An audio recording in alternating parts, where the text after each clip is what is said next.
छत्तीसगढ़ के राजनांदगांव से सीधे रुख कर लेंगे मुख्यमंत्री योगी आदित्यनाथ का, जो कि प्रचार प्रसार के लिए आए हैं जनसभा को संबोधित कर। अमेरिका, फ्रांस, रूस का निमंत्रण माननीय मोदी जी को मिल चुका है। केवल भारत नहीं बल्कि दुनिया जानती है कि भारत में प्रधानमंत्री नरेंद्र मोदी जी ही बनने वाले हैं। और जब ऐसी स्थिति में 1 लाख की घोषणा, ये केवल फालतू भ्रमित करने वाली बात है। 273 सीट चाहिए देश में सरकार बनाने के लिए। आज ये 200 सीट में लड़ रहे हैं। किस मुंह से बात करते हैं? एक नहीं अनेक बातें हैं। आज ये सरकार, जो पूर्व में सरकार रही भूपेश बघेल की सरकार, ये शराब, सट्टा और सौम्या, ये 3 में छत्तीसगढ़ को बदनाम कर दिया। अरे खुद तो बदनाम हुआ सो हुआ, छत्तीसगढ़ को बदनाम कर दिया।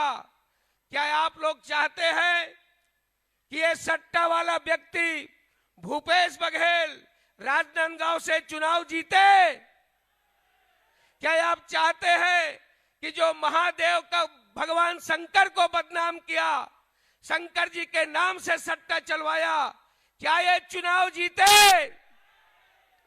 भाइयों बहनों, हम सब जानते हैं कि किस प्रकार से छत्तीसगढ़ में इन्होंने सट्टा के नाम से डकैती डाला युवाओं के जेब में, किसानों के जेब में। मैं विस्तार नहीं कहते हुए, हम जिन्हें सुनने आए हैं, मैं केवल इतना ही कहना चाहूंगा। हमारे ये आदिवासी भाई बहुत उपस्थित है।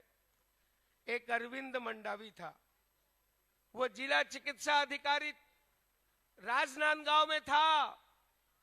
आप जानते हैं कि यहां का एक पूर्व जिला कांग्रेस कमेटी का अध्यक्ष, जो बाद में बैंक का अध्यक्ष बना, नवाज खान, वो किस प्रकार से टेलीफोन में उस जिला के 1 क्लास अफसर अधिकारी को जिला कांग्रेस कमेटी का अध्यक्ष नवाज खान किस प्रकार से अभद्र, गंदी गंदी भाषा का प्रयोग करते हुए, जिसको हम सुन नहीं सकते, जिसे हम बोल नहीं सकते, उस अधिकारी से गाली देता है, गाली गलौज करता है। आप सबके पास उसका क्लिपिंग है। जब वो FIR के लिए जाता है तो यही कांग्रेस का प्रत्याशी जो लड़ रहा है भूपेश बघेल, नरेंद्र मोदी जी ही को पन के लिए जाना पड़ा, तो उन्होंने इसी छत्तीसगढ़ की तरफ रुख किया, क्योंकि ननिहाल नजदीक था। और पहले चित्रकूट आए और फिर ही दंडकारण्य होते हुए पंचवटी की तरफ गए। और उस समय भी उनके सामने चुनौती थी, और चुनौती यही थी कि उस समय भी रावण के कुछ राक्षस उस समय इस पूरे क्षेत्र को, यहां के ऋषि मुनि और ज्ञान और आराधना में रत, उस समय की साधना में रत ऋषि मुनियों को परेशान करते थे, वहां के सभ्य समाज को प्रताड़ित करते थे।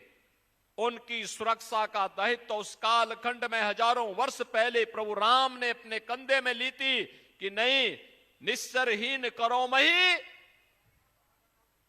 का संकल्प लेकर के उन्होंने इसी धरती पर इसको राक्षस विहीन करने का जो संकल्प लिया, उसी का परिणाम था कि लंका के राजा रावण को भी अंततः अपनी पूरी खानदान के साथ दूसरे लोक के लिए प्रस्थान करना पड़ा था। बहनों और भाइयों, प्रभु राम की इस महिमा की भूमि छत्तीसगढ़ में आकर के कौन लोग अभिभूत नहीं होंगे। जब रायपुर में भगवान राम का मंदिर बन रहा था, डॉक्टर रमन सिंह जी उस समय यहां के मुख्यमंत्री थे।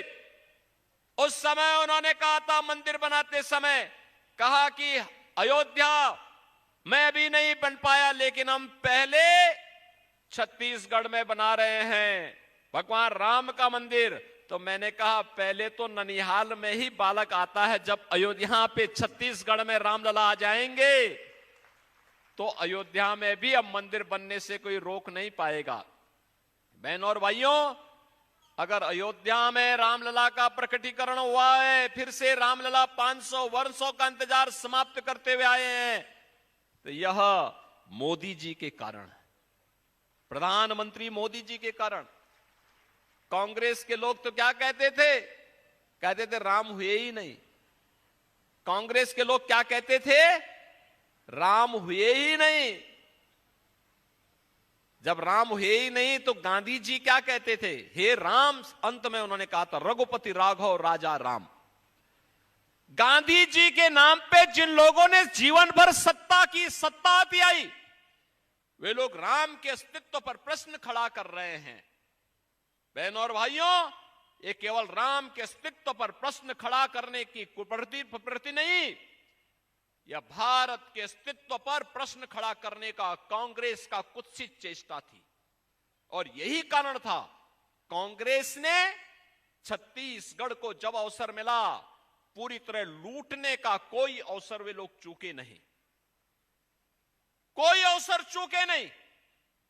भारतीय जनता पार्टी की सरकारों ने, चाहे वह डॉक्टर रमन सिंह की छत्तीसगढ़ की सरकार रही हो, चाहे वह वर्तमान में श्री विष्णुदेव साय के नेतृत्व की सरकार हो, इन लोगों ने यहां के गरीबों के लिए, पिछड़ों के लिए, वनवासियों, आदिवासियों के लिए, उनके उत्थान के लिए प्रधानमंत्री मोदी जी के नेतृत्व में और श्रद्धेय अटल जी के नेतृत्व में जो योजनाएं बनाई थी, कांग्रेस ने अपने 5 वर्ष के कुशासन में ही उन्हें पूरी तरह समाप्त करने का प्रयास किया,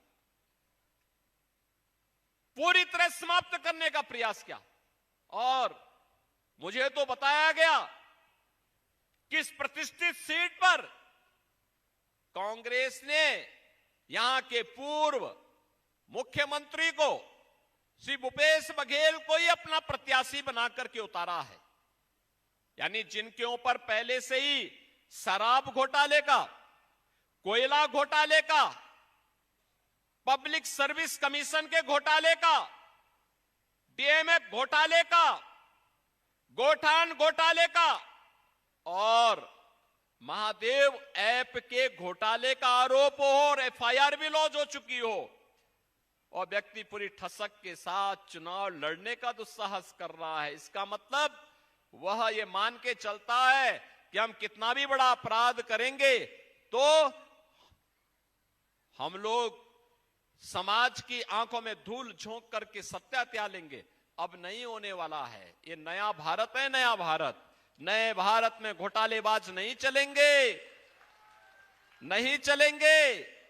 बहनों और भाइयों, घोटाले की हद तो शराब घोटाला, कोयला घोटाला, ये तो कांग्रेस की प्रवृत्ति थी।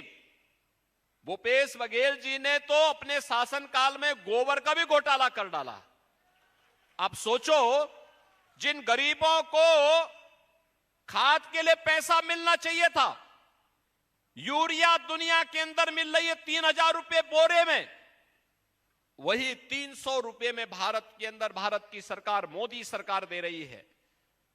लेकिन ये तो यहां पर कांग्रेस की सरकार ने गोबर का भी घोटाला कर डाला। बहनों और भाइयों,